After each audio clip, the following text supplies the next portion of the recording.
Olá, que a graça e a paz do Senhor Jesus seja com todos vocês aí, onde quer que vocês estejam nesse momento.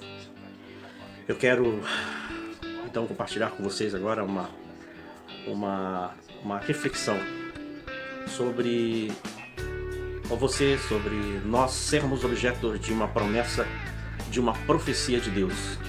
O que nos move nessa vida? O que deve nos mover nessa vida?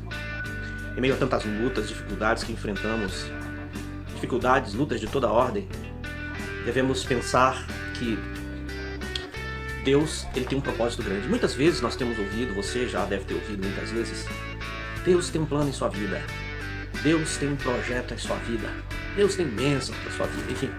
Muitas foram as vezes que talvez você tenha escutado essa palavra, muitas foram as vezes que talvez você escutou essa afirmação, e ela lhe pareceu em alguns momentos, dependendo de quem falou, no momento que você vivia, uma afirmação vazia, sem propósitos verdadeiros.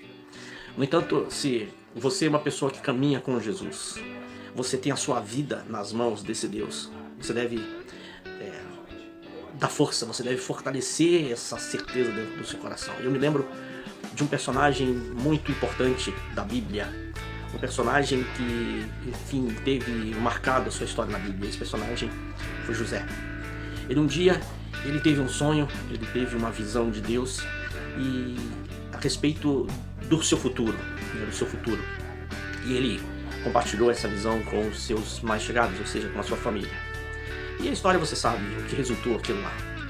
Deus mostrou para ele que ele seria grande no futuro, que ele seria senhor dos que o cercavam até aquele momento, no futuro. E sem saber como aquilo se cumpriria, como aquilo se tornaria real, ele compartilhou aquilo com seus irmãos. E o resultado você sabe qual foi, né?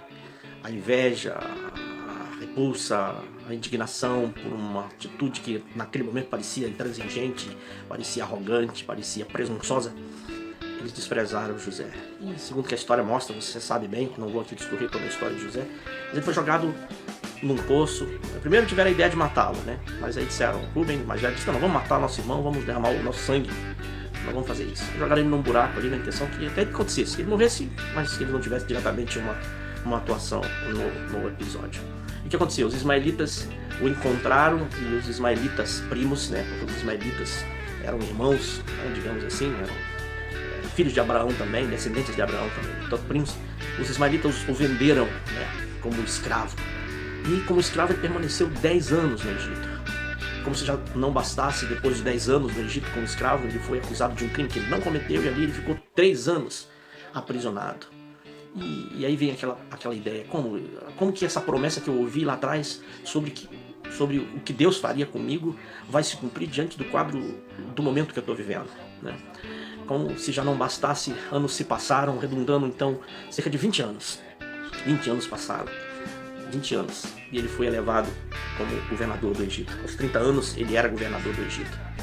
E há exatos 54 anos no Egito, ele teve o privilégio de rever aqueles que o venderam, teve o privilégio de rever aqueles que era o seu sangue que o venderam. E aquela profecia que outrora tinha sido feita num tempo remoto se tornou realidade. Ele era governador do Egito e reinava sobre os feixes que se curvavam, sobre o sol, a lua e as estrelas.